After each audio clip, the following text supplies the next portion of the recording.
El tema que en lo particular me llama muchísimo la atención es la hiperplasia compleja con atipia. ¿Por qué razón?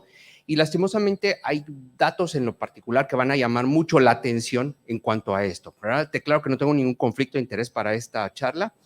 Sin embargo, comienza desde hace mucho tiempo, más o menos en el año 2006. Hay un estudio basado en el GOG, ¿verdad? Que dijo, ok, ¿qué pasa con estas pacientes que llevamos nosotros a cirugía y terminamos en carcinomas? Entonces, este es un estudio prospectivo, pues obviamente que lo que buscó es estimar la prevalencia de carcinomas concurrentes en aquellas pacientes que tenían hiperplasias complejas con atipias o hiperplasias endometriales con atipias, como ustedes le deseen llamar en ese momento. Y lo interesante de esto es que lo que llamaba la atención era que tenía patología central. En esto tenía una paciente, la mayor parte de las pacientes eran aproximadamente 306, y de estas se detectó que el 29% de estas pacientes terminaban con carcinomas concurrentes, ¿sí? Y lo que llamó la atención es que cuando no se hacía patología central, la mayor parte de estas pacientes, la prevalencia podía llegar a ser hasta de un 43%. Entonces llama la atención muchísimo por qué aparece esto sin habernos dado cuenta. Y lo interesante es que aparte de esto ya es en una exploración, y la exploración pues obviamente va en base a los artículos anteriormente publicados, y en el cual la prevalencia puede ir desde el 20% hasta un 50%. Significa que estábamos llevando a cirugía a pacientes y terminábamos con un carcinoma. Entonces, ahora bien, este es un estudio polaco, la verdad que en lo particular bastante interesante. ¿Por qué? Porque llamó la atención que en aquellas pacientes que se habían llevado para ir a cirugía por hiperplasia con atipia versus aquellas que sin atipia, el 66% de estas pacientes tenían carcinomas concurrentes en ese momento, en comparación que solo el 13% de estas pacientes tenían carcinomas cuando presentaban hiperplasia sin atipia, por lo cual llamó la atención. Pero aquí hay algo muy interesante, que cuando nosotros vemos a aquellas pacientes, uno dice, ok, encontré ahora un carcinoma, pero quiero saber qué es, si es suficiente lo que hice o me quedé corto. Y entonces el resultaba ser que aquellas pacientes, más o menos alrededor de un 36 de esas pacientes que se le habían llevado, terminaban, por ejemplo, más o menos en grado 1, 19 y 17. Sin embargo, en aquellas pacientes solo que tenían más del 50% de invasión miometrial, solamente una terminó en esto. Y esa es la razón por la cual en algunas ocasiones uno dice, puede ser que no hubiese necesitado más tratamiento la paciente, pero tampoco es, como decimos nosotros, es algo agradable decirle a la paciente, bueno, ahora no era algo, la llevamos por algo benigno y ahora resulta ser que es maligno. Y entonces aquí también ellos hacen un análisis retrospectivo de todas las publicaciones y resulta ser que ellos son la que mayor prevalencia tenía, 66% de coexistencia entre carcinomas endometriales y hiperplasias con atipia. Ahora bien, interesantemente, pues obviamente Dougherty hizo un metaanálisis, una revisión sistemática, en el cual se tomaron 36 artículos, ¿verdad? Y resulta ser que la prevalencia de carcinoma endometrial concurrente era en promedio de un 32.6%. Pero lo más interesante de esto resultó de esto, que la progresión de cáncer es mayor siempre en hiperplasias con atipia. Y esto puede ser que la incidencia acumulada anual era de 8.2% versus aquellas pacientes que tenían, por ejemplo, hiperplasias sin atipia de solamente un 2.6% anual. Entonces llamó muchísimo la atención y esa es la razón por la cual me encanta este artículo, pues obviamente que en lo particular es un artículo que fue publicado recientemente, cuál era la incidencia del carcinoma endometrial y en pacientes con, pues obviamente, neoplasia intraepitelial endometrial versus aquellos que solo tenían pólipos, pero con algún grado de atipia. Y este es un estudio retrospectivo, que el estudio retrospectivo, pues obviamente sabemos la naturaleza del sesgo que puede tener. Sin embargo, la incidencia de carcinoma endometrial en pacientes que tenían neoplasias intraepiteliales endometriales, pues obviamente termina a ser 26 versus un 47%. Interesantemente, pues obviamente aquellas pacientes que sabemos que nosotros llevamos por una hiperplasia endometrial, una neoplasia intraepitelial endometrial, el 47% de estos pacientes podían terminar con un carcinoma concurrente. Y aquí entonces sacaron algo interesante de esto. No solo es saberlo, sino qué fueron los factores pronósticos que de verdad podía tener esta paciente que pudiese necesitar adyuvancia. Y resultaba ser que el 30% de estas pacientes resultaron teniendo algún tipo de adyuvancia versus aquellas, solo el 8% de aquellas pacientes que solo tenían pólipos. Y entonces aquí tienen algo muy interesante. Entre sus conclusiones dice, existe una necesidad de consultarle al ginecólogo-oncólogo en casos de neoplasias intraepiteliales endometriales. De esto, pues obviamente se van a dar cuenta que aquellas pacientes, el 30%, casi el 27% de estas pacientes tenían algún tipo de invasión miometrial, más del 50%, lo cual en algunos casos podría conferir a las pacientes la necesidad de evaluarle ganglios a nivel pélvico. Y entonces damos cuenta que 27% de estas pacientes terminaron con algún tipo de adyuvancia. Pero lo interesante de esto es que aquí sacaron algunos análisis, pues obviamente multivariados, de cuáles eran aquellos factores que podían influenciar en que estas pacientes terminaran con carcinomas endometriales. Y resulta ser que la edad, o sea, a mayor edad, pues obviamente la probabilidad era esta. Al índice de masa corporal significa que estos pacientes cuando tenían índices de masa corporal por arriba de 35 y obviamente si era un sangrado post-menopausia puede interferirle hasta 2.5% el riesgo de que estas pacientes tuvieran carcinomas concurrentes. Entonces llama la atención muchísimo estos factores. Sin embargo, pues obviamente sabemos que cuando nosotros le contamos a esta paciente no se va a volver una sorpresa tan agradable. ¿Sí? No es una sorpresa decirle, ok, necesito darte algo más, necesito hacer algo más con estas pacientes. Y entonces, este artículo me parece muy bonito porque es el artículo de Better, en el cual, por ejemplo, ellos toman aquí aquellos factores que podrían ser predictores preoperatorios de que nosotros encontremos carcinomas endometriales al momento de hacer una histerectomía, pero obviamente las llevamos por una neoplasia intraepitelial endometrial o una hiperplasia compleja con atipia. A pesar de que ser una N, pues obviamente que si lo vemos de manera sustanciosa, 51% de estas pacientes tuvieron una neoplasia intraepitelial endometrial y 82, pues obviamente era el otro grupo, eran pues obviamente pacientes que terminaron con diagnóstico de carcinoma endometrial. Significa que se le llevó, el 51% se le llevó por una causa benigna y resultó tener una neoplasia intraepitelial endometrial. Y ahora el 48%, pues obviamente son aquellas pacientes que tenían una neoplasia por, obviamente, biopsia y terminó realmente con un carcinoma. Y ellos aquí tomaron en cuenta, pues obviamente, el análisis de regresión multivariada. Estos pacientes, ¿cuáles eran aquellos factores que en lo particular nos podía llamar más la atención que pudiera tener más probabilidades de terminar con carcinomas concurrentes? Significa que al momento de hacerle nosotros una medición del endometrio, si tenía más de 2 centímetros, me refiero en términos de grosor endometrial, la probabilidad es que estas pacientes tuvieran 4 veces más el riesgo de tener un carcinoma, pues incluso concurrente. Y esto ya fue controlado para la edad. Y el 44% de los pacientes diagnosticados con carcinoma endometrial, pues obviamente que tenían un grosor mayor a 2 centímetros, pues terminó teniendo criterios de clínica Mayo para indicación de linfadenectomía y 22% solo si tenían menos de 2 centímetros. Y esto significaba mucha importancia porque esto estratifica los grupos de riesgo. Y riesgo no me refiero solo a la probabilidad de metástasis, me riesgo a la necesidad de adyuvancia, lo cual obviamente escala el costo y obviamente la morbilidad de estas pacientes. Ahora bien, interesantemente, pues obviamente un grupo de Abbott, ¿verdad? Ellos tomaron y dijeron, ok, ¿será que el grosor endometrial tiene algún marcador? Puede ser un marcador preoperatorio para identificar a aquellas pacientes que en lo particular podrían tener, pues obviamente, necesidad de evaluarle ganglios centinelas o, pues obviamente, biopsia o linfadenectomía. Y aquí lo más importante es que ellos estratifican, dependiendo del grosor endometrial, y aquellos pacientes, pues obviamente con neoplasias intraepiteliares que se asociaron a carcinomas concurrentes, se seleccionó para quienes se beneficiarían de hacerles ganglio centinela y pues obviamente al momento de la histerectomía. Y esto interesantemente porque el 73% de estas pacientes tenían una neoplasia intraepitelial endometrial y 27% tuvieron un cáncer a finalizar la patología, al tener la patología final. Y el grosor endometrial terminó siendo el marcador, pues obviamente por excelencia, pero con cortes un poco menores al anterior, que eran simplemente con 14 milímetros, pues obviamente en aquellas pacientes, y si tenía una neoplasia intraepitelial endometrial, era de 11 milímetros.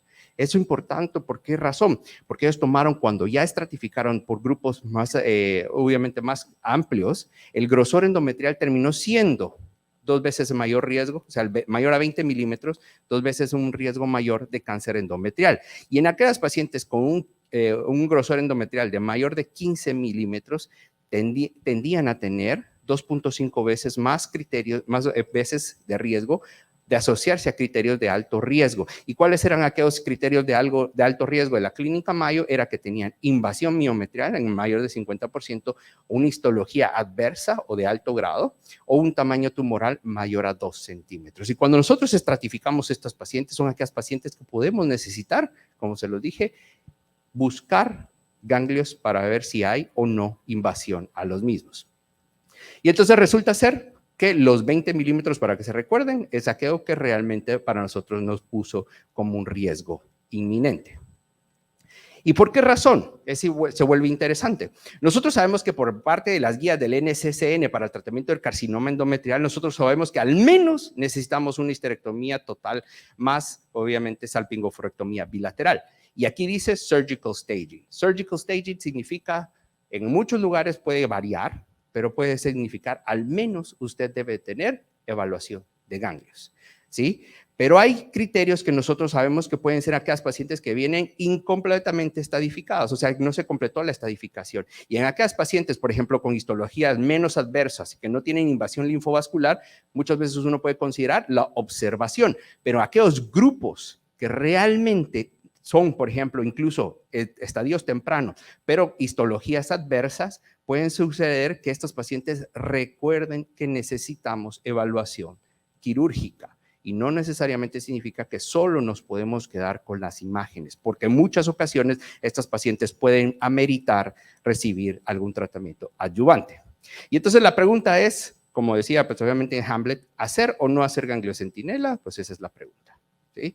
Entonces, esto es interesante porque Marie Planté, que pues obviamente en un instituto en Canadá, ellos tomaron esta pregunta hace muchos años también, en el 2018, y dijeron, ok, en aquellas pacientes que nosotros llevamos o que se llevaron por hiperplasias con atipia, aquellas pacientes realmente que se tomaron en cuenta que no podíamos excluir el cáncer, resulta ser que el 8% de estas pacientes pues requerían, pues tenían ganglios positivos. Y en aquellas pacientes que teníamos nosotros sospecha de alta probabilidad de cáncer, pues obviamente sabemos que estas pacientes, el 12% terminaron, pues obviamente con ganglios positivos.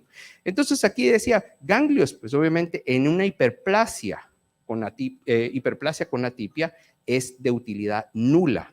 Sin embargo, en aquellas pacientes con hiperplasias, con atipias, que no se podía descartar por patología, un carcinoma endometrial, el centinela podía ser de utilidad. ¿Por qué razón? Porque estas pacientes obviamente podrían beneficiarse de algún tratamiento o no. Sin embargo, a partir de esto, pues hubieron un boom de muchos cambios y esto fue algo que en lo particular en Estados Unidos cambió muchísimo. ¿Por qué? Porque hay muchos colegas pues, que en lo particular tomaron en cuenta y dijeron, ok, a estas pacientes creo que necesitamos hacerlo y vamos a evaluar si realmente para nosotros es viable, es factible, será que nuestras pólizas de seguro lo cubren. Y ellos utilizaron, pues obviamente, para examinar la utilización, la morbilidad y el costo del ganglio centinela en aquellas pacientes que van a histerectomía. Y esto se utilizó la base nacional, pues obviamente del cáncer, más o menos del 2012 al 2018. Y estas pacientes, pues obviamente se le realizó ganglio centinela solamente al 6% de las pacientes y se le hizo disección linfática pélvica al 5.2% de estas pacientes y sí dejó sin evaluar a ganglios al 88% de estas pacientes.